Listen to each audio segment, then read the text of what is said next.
Hulikam sa Paris, France ang tangkang pagdukot sa isang babaeng kinaladkad at pinilit isakay sa van.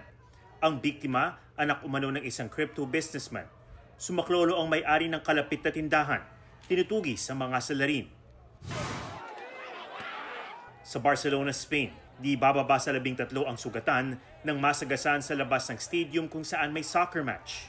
Arestado ang driver na ayon sa pulisya ay nawalan daw ng kontrol sa kotse. Sa Mexico, isang nag-overtake na cement truck ang bumangga sa bus at sumalpok sa isang van bago nahulog sa bangin at nagliyab.